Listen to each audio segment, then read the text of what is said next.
හරිම සුදුයි.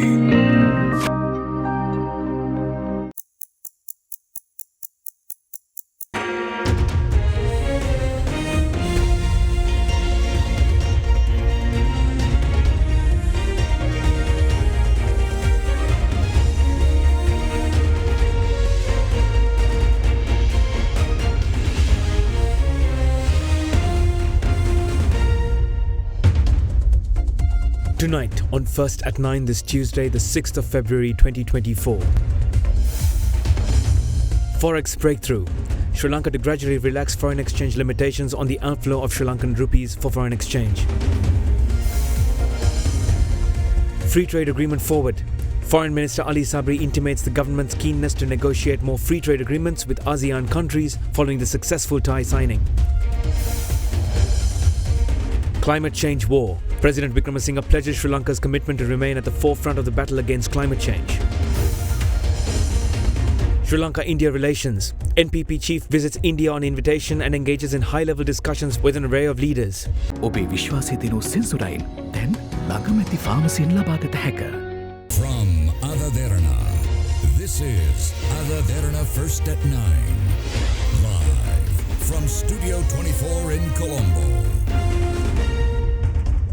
Good evening and a warm welcome to today's edition of AdaDerana's English News First at 9. Happy Tuesday. This is Jonathan Benedict. Let's take a look at our news for the evening, starting with our top story right now. Sri Lanka's chief negotiator for free trade agreements, K.J. Weerasinghe, expressed confidence that the recently inked Sri Lanka-Thai free trade agreement would come into effect by the beginning of the second half of this year. Addressing a media briefing at the President's office, the chief negotiator for FTAs pointed out that studies forecast a 40% expansion of Sri Lankan exports to Thailand with the implementation of the new free trade agreement. Also speaking here, Foreign Minister President's Counsel Ali Sabri expressed the government's intention to negotiate more free trade pacts with ASEAN countries and that talks with Indonesia are slated to commence soon. One of the biggest problems with Sri Lanka's export, whether we like it or not, Sri Lanka is one of the most protectionist economies in the world and in the whole region. Sri Lanka economy is just 78 billion, our GDP, the whole GDP. World is 86 trillion. The size of the Sri Lankan economy is 0.001. So there is nothing for the others to come and grab from others, though it has become a big slogan in this country. There's always, everything is there for us to go and grab from 86 trillion economy. And therefore, how do you access that? One of the models, particularly ASEAN countries, have beautifully used is free trade agreements. Sri Lanka had to do that and have to do it. We cannot be prisoners of the past. We are in a new world under UN sovereignty. We have to work with the world. How do we do that? So it is in that context that it's very, very important for Sri Lanka to enter into free trade agreement. We have negotiated with the free trade agreement, one with Singapore, so we need to activate that. We will start our negotiation on the 23rd with Indonesia, huge market, which is now expected to be the world's fourth biggest economy by 2050 with 300 million people. We are also planning to start with the other ASEAN countries. We are discussing with China. තායිලන්තයේ ගිවිසුමක් ක්‍රියාත්මක කරන්න බලාපොරොත්තු වෙනවා අපි හැකි ඉක්මනින් ඒකට සාමාන්‍ය ප්‍රොසීඩර් එකක් තියෙනවා ඒ ගිවිසුම ක්‍රියාත්මක කරන්න දෙරවල් අතර ඩිප්ලොමැටික් channels වලින් රාජතාන්ත්‍රික මාර්ගයෙන් ඒකට අදාළ නොටිෆිකේෂන් ඒ දැනුම් දීම් කරලා පස්සේ ඊට පස්සේ දැනුම් දීම නිවා කරාට පස්සේ දවස් 30කට පස්සේ ගිවිසුම ක්‍රියාත්මක කරනවා මම බලාපොරොත්තු වෙනවා ජූනි 1 වෙනිදා ජූලයි 1 වෙනිදා වෙනකොට තායිලන්ත ඇග්‍රීමන්ට් එක ක්‍රියාත්මක කරන්නට පුළුවන් වෙයි කියලා. One of the important aspects of this agreement is attracting foreign investment into the country and also the investment come into the country looking at the third markets, African market, Indian market, so the investors will come. In fact, there was a proposal when we were negotiating the agreement with Thailand to offer specialized investment zone only for Thai investment. So, but then this proposal was discussed, but we are expecting more Thai investment to come, and we have identified some sectors that will come to Sri Lanka. In particularly, Thai is one of the leading outward investors in the world, and is the sixth largest investor outside. And we are expecting Sri Lanka, the investment about $22 million during the last 5 years, which is totally inadequate. We are expecting automobile parts, electrical components, electrical goods, pharmaceuticals, some of these investors to come into Sri Lanka. The market size we are talking about. our economic growth rate, GDP growth is at least certain percentage. If you can achieve 3% or 4% and from there to go into a 5-6% growth rate, then economic expansion through the free trade agreement, you get more market access. So that is what I said, that FTA with the Thailand is implemented. The studies indicate we can actually, there will be about 40% expansion of exports to Thailand. Leader of the National People's Power, Anura Kumara Dissanayaka, departed for India yesterday to hold bilateral talks with representatives of the Indian government. During the visit, the NPP leader met with the National Security Advisor to India, Ajit Doval, and Foreign Secretary of the Ministry of External Affairs, Vinay Mohan, yesterday. Following an invitation by the Government of India, the leader of the National People's Power, Anura Kumara Dissanayaka, left for India's capital Delhi last morning. The political leader met with the Minister of External Affairs, Dr. S. Jaishankar, yesterday, following which he also met the National Security Advisor to India, Ajit Doval. In an next message, he said talks on regional security and bilateral relations between India and Sri Lanka were among the topics of discussion with the National Security Advisor. Last night, leader of National People's Power Anura Kumara Dissanayaka also met with Foreign Secretary of India Vinay Mohan Quatra. Addressing on the official visit today, Member of Parliament Dr. Harani Amarasuriya had this to say. Anura Dissanayake සහෝදරයා මේ වෙලාවේ ඉන්දියාවට ගියේ ඉන්දියාවේ රජයේ ආරාධනාවක් මත. එතකොට ඒ ආරාධනාව තුළින් අපිට පෙන්වුම් කරන්නේ ඔහු මේ වෙලාවේ ශ්‍රී ලංකාව තුළ තීරණාත්මක බලවේගයකට නායකත්වය දෙන බව ඔවුන් පිළිගන්නවා කියන්නේ. In a significant move, Sri Lanka's Cabinet of Ministers have given approval to relax the foreign exchange limitations applicable to banning the conversion of Sri Lankan rupees to foreign exchange for certain mobile foreign exchange transactions. Cabinet spokesperson Minister Bandula Gunawardena confirmed that it would be phased in with the improving health of the foreign exchange reserves in the country. With that, let's take a look at some other cabinet decisions taken today. Sri Lanka Cabinet of Ministers have decided that the expenditure of the presidential and general elections scheduled for this year should be managed with the allocation of 10 billion rupees stipulated by the budget estimated for the year 2024 within the financial stamina of the government. Further, the provisions for the provincial council elections and local government elections will be allocated from the budget for the year 2025. Prior to the elections in 2025, the Cabinet of Ministers have decided that the revisions for applicable election laws should be introduced to be amended based on the recommendations of the Test Commission to the Parliament. In another Cabinet decision, the Cabinet of Ministers have given approval to publish the orders under the Foreign Exchange Act needed to release foreign exchange limitations applicable to banning the conversion of Sri Lanka rupees to foreign exchange for certain mobile foreign exchange transactions. Ministers in a cabinet decision said the country is bound to lift the administrative measurements taken step by step when the country's balance of payments reaches a steady stance per the International Monetary Fund report on Sri Lanka. Meanwhile, Cabinet of Ministers approved the proposal presented by the President to table the National Disaster Management Plan 2023 to 2030 in Parliament. The 2023 to 2030 Sendai Action Plan has been prepared in compliance with Sustainable Development Goals and Conventions on Climate Change, coordinating all relevant institutions. Meanwhile, the Cabinet has approved the decision to implement the solar energy generation systems at Sri Jayawardhanapura General Hospital, Kurunagal Teaching Hospital and Ratnapura Teaching Hospital. The project is assisted by the Japanese government with financial support amounting to 1.239 billion yen, approximately 2.8 billion rupees through the Japan International Cooperation Agency. The objectives of this project are to reduce the use of non-renewable energy in the health sector, to increase the overall efficiency of the health service sector and to promote sustainable development.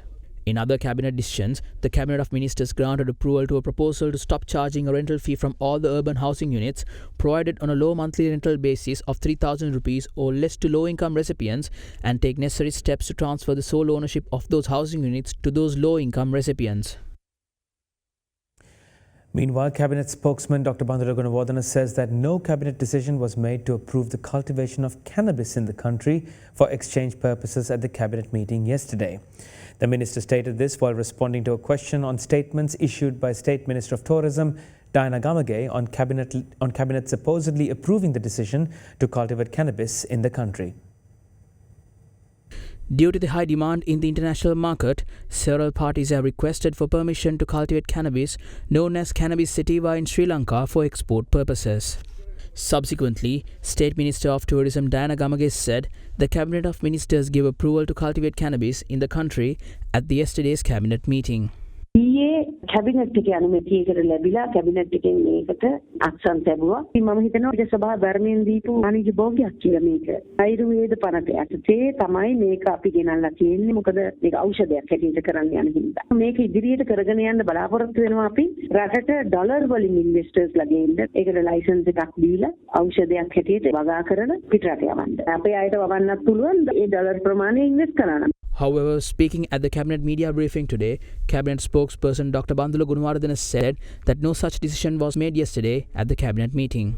අද පත්තරවල වාර්තා වෙලා තියෙනවා cabinet මණ්ඩලය අවසර ලබා දුන්නයි කියලා ලංකාවේ කන්සා වගා කරන්නට. මොකක්ද ඇත්තටම කැබිනට් එක ගත්ත තීරණය? කිසිම තීන්දුවක් ගත්තේ නැහැ. එවැනි පත්‍රිකාවක් කැබිනට් මණ්ඩලයට ඉදිරිපත් වුණේ නැහැ. ඒක එළියට ඇවිල්ලා කියනවා කියලා මාධ්‍ය වාර්තා කරන්නේ ඩයනාකමගේ මාත්මිය තමයි මේක අනුමැතිය දුන්නා කියලා. විශේෂ තීරණ දැනුම් දෙන දෙයක මෙහෙම දෙයක් වුණා කියලා කිව්වහම කොහොමද මූණ දෙන්නේ? නේ එතුමිය කැබිනට් අමාත්‍යතුමියක් නෙවෙයි. එතුමිය විසින් කරපු ප්‍රකාශයක් ගැන මට කැබිනට් ඇමතිවරයෙක් වශයෙන් වගකීමක් බාර Minister Keheli Rambukwala, who is currently in remand custody over an alleged involvement in the procurement of substandard medicines during his tenure as Minister of Health, tendered his resignation from his cabinet portfolio of environment today. Accordingly, President Ranil Wickremesinghe accepted his resignation, which was published in the Government Gazette today. On Friday, former Minister of Health Keheli Rambukwala, who was ordered to record a statement at the Criminal Investigation Department, was arrested over alleged involvement in the procurement of substandard human immunoglobulin. After producing Rambukwala to the Maliga Kanda magistrate, the minister was ordered to be remanded until the 15th of this month. So far, a total of 6 suspects, including the former minister, former Health Secretary Janaka Sri Chandragupta, and former Director of the Medical Supply Division at the Ministry of Health Kapila Wickramanayaka, are under remand custody over their alleged involvement in the procurement of substandard medicines.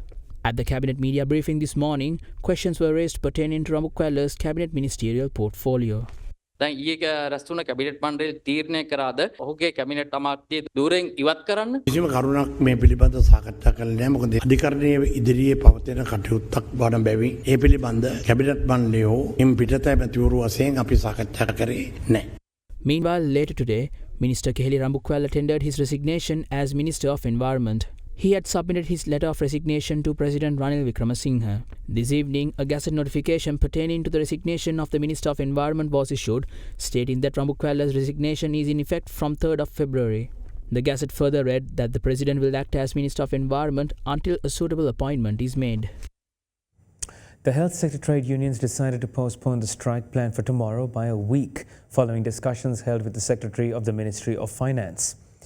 During the discussion, a committee comprising of officials from the Ministry of Finance, the Ministry of Health and professionals were appointed in order to deliberate on the proposals submitted by the trade unions. Expanding on this, the convener of the Health Trade Union Alliance, Chanaka Dharmavikrama, said that the committee would take measures to deliver a stable response with regard to the issue within the next week. Further expressing that they would closely monitor the decision of the committee, the Health Trade Union Alliance further threatened that if the committee deliberately delays in providing proper solutions to their issues, they would resort to the planned trade union action. President Ranil Wickremesinghe reiterated Sri Lanka's commitment to supporting regional efforts in climate change mitigation and adaptation and underscored the necessity of establishing a regional network to facilitate collective action. Addressing the inaugural session of the South Asia Hydromet Forum today, President Wickremesinghe highlighted the establishment of an international climate change university and further proposed the creation of a tropical belt as a carbon sink, emphasizing the importance of private sector investment in sustainable development projects within the region. The 4th South Asia Hydromet Forum commenced today in Colombo, with the participation of over 200 stakeholders to explore pathways for deeper collaboration and increased regional cooperation to enhance hydromet and early warnings in the South Asia under the theme Unlocking Regional Synergies. Climate change is affecting all of us. We have first-hand knowledge, we have experience, and that's why we in Sri Lanka will support the strengthening and even building up our regional network. What we need is a regional network in which all take part. Now this is in regard to climate change mitigation. The government of Sri Lanka is promoting 2 measures. One is the International Climate Change University. We want to establish, and we are having discussions with some other countries. We hope to have with others, and also with a number of institutions to set this up. A stakeholder university, not one run by Sri Lanka. We've already set aside the land and we want to go ahead. It will be on a postgraduate basis, running a large number of courses similar to the following the example of the East-West Center in Hawaii, so that large numbers can come in of officials and be trained, a postgraduate university and a training university. This we hope will help us in tackling climate change in our region and in Africa. Secondly, the proposal that we have made at the Dubai COP28, what we call the tropical belt. The tropical belt to be used as a carbon sink. If the tropical belt with its marshes, forests, other lands can absorb carbon, that's the best, I think the best region in the world to become a carbon sink. And what do we require? We have to ensure that there is a scheme which enables private sector firms to come into those countries and invest. That's the best way of getting invest. And it's the tropical belt is not only us. In addition to it, already in Anura we are looking at the Indian Ocean. So let's look at a stretch. We'll be appointing a panel of experts to study these. And then whatever is left over, maybe we can go into a loss and damage fund. We don't have much hope of people just putting money into loss and damage fund. But let's look at what we have to do. The first would be that. Second would be debt relief for countries that are willing to invest there. And the third step should be the loss and damage. In this way, we will be coming out with our own programs of how we can help for climate change mitigation and adaptation. The Office of the Speaker of Parliament clarified that the online safety bill was passed in Parliament in accordance with the Supreme Court's determination. In a statement, the Speaker's office stated that since the legislative process of the Parliament takes place jointly with the Attorney General's Department and the Legal Draftsman's Department, there is no opportunity to act in a manner that contravenes a Supreme Court determination regarding a bill or in violation of the Constitution. The statement further read that any member of Parliament is welcome to come and peruse all the documents and the proceedings of the passing of the Online Safety Act No. 9 of 2024 and consult officials who possess knowledge of the subject to understand things better. Now, in some progressively good news, Sri Lanka plans to provide light vehicle driving licenses for hearing impaired persons on a biannual renewal basis going forward. According to a cabinet decision made in November of 2022, a pilot project was implemented in the Gampaha district to scrutinize the possibility of providing driving licenses for hearing impaired citizens in the country. Further, a committee headed by the Secretary of the Ministry of Transport and Highways was appointed to oversee the implementation of this project and to provide recommendations. It has thus been decided to take necessary steps based on the results of the pilot project and the recommendations of the committee to issue driver's licenses to hearing impaired persons covering the entire island on a biannual renewal basis from 2024 onwards.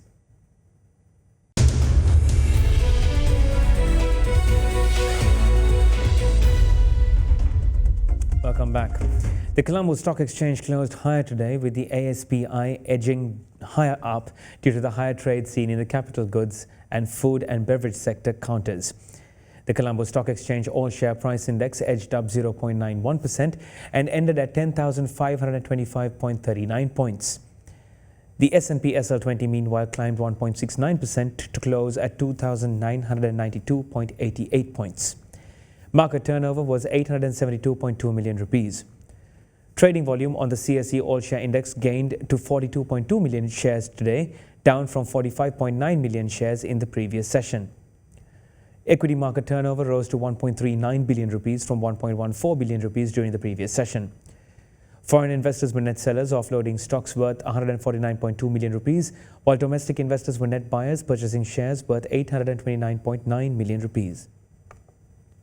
The secondary market continued to display buying sentiment, with sustained activity contributing to a notable decline in yields across the board ahead of the 145 billion rupee treasury bill T auction scheduled for tomorrow.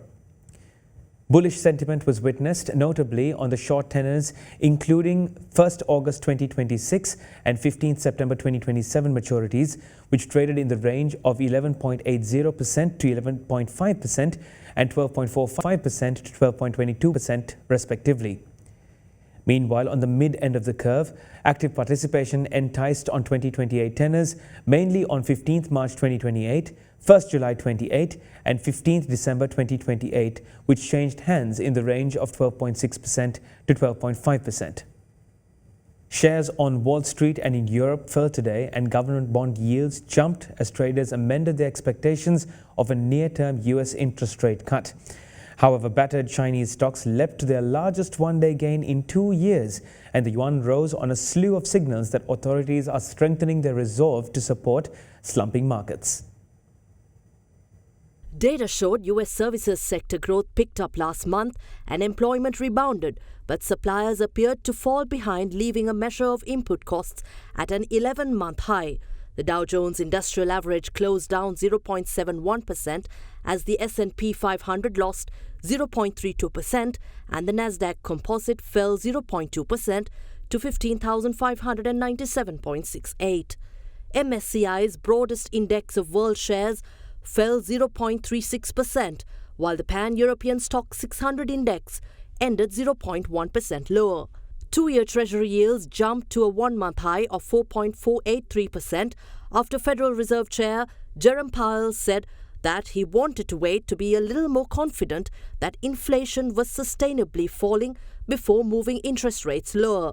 Research showed that a higher number of companies' fourth-quarter results missed analyst expectations than historically. Meanwhile, small-cap stocks in Asia slumped as investor sentiment remained at rock bottom on a lack of policy support and broad stimulus for China. The S&P China CSI 1000 stocks index fell more than 6%, closing at a 3-year low. China's securities regulator vowed to prevent abnormal market fluctuations but announced no specific measures. Hong Kong's Hang Seng index finished down about 0.2%. Global markets have been focused on the timing of the first Federal Reserve rate cut after a strong slate of economic data, along with resistance from central bankers, led investors to scale back their rate cut bets. Markets are currently pricing in an 80% chance of the Fed standing up on rates in March compared with a 33% chance at the start of the year, the CME Fed Watch tool showed. Meanwhile, in the Sri Lanka forex market, the rupee marginally depreciated against the US dollar and stood at 312.2 rupees during the day. With that, let's take a look at how the rupee traded against other major currencies right now.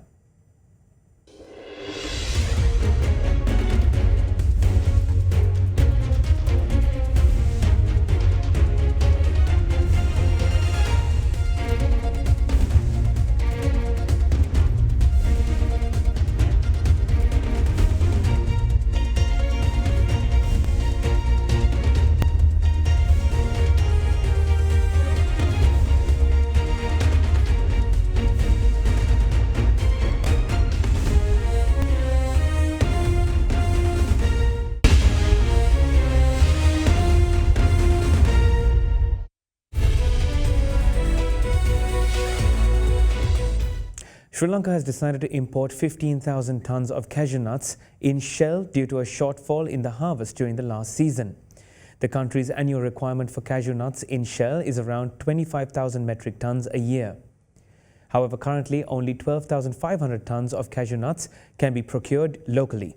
The cashew nut industry has said that the crop has not harvested as expected in the last season. As a first step, a maximum of 15,000 tons of cashew nuts in shell will be imported this year. A committee comprising senior officials of relevant ministries will then determine the import requirement during the period from December to April. Now, moving on to corporate news, Sri Lanka's apparel industry is preparing for the first ever textile and apparel roadshow in the UK with the expectation of establishing new connections and strengthening existing ties. With that, let's take a look at the corporate news for the day.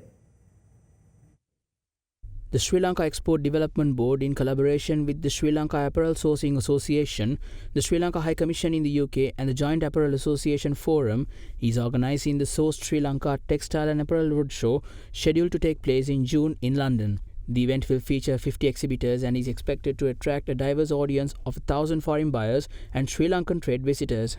This collaboration aims to establish new connections and strengthen existing ties with UK buyers in order to reach a historic milestone for Sri Lanka's apparel export industry. Meanwhile, McTiles Lanka Private Limited achieved their debut in the Indonesian market as the company announced the successful export of Sri Lankan tiles to Indonesia for the very first time. This accomplishment marks a significant shift in the global trade dynamics, with Sri Lanka transitioning from being a net importer to an exporter of premium quality tiles. McTiles Lanka, which has marked a remarkable growth and expansion, invested 12 billion rupees in expanding its operations in 2023. In the meantime, Cinec campus affirmed its outstanding performance and academic excellence with the receipt of the Presidential Export Award in the category of Education Services for 2 consecutive years, 2021-2022 and 2022-2023. The award was received by Captain Ajit Piris, President of Cinec, at the awarding ceremony held at the Derana Memorial International Conference Hall under the patronage of President Ranil Wickremesinghe. Bestowed with the national recognition for exporters, particularly in the service sector, Cinec is now privileged to use the award logo as a marketing tool for a 3-year period, thus intends to further and promote its contribution to the education sector in exploring the global market.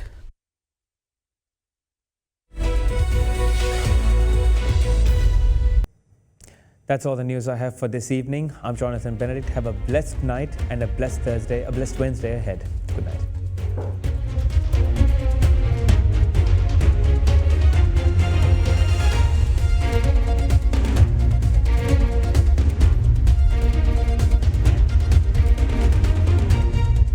For news and information you can trust 24 hours a day, visit AdaDerana.lk.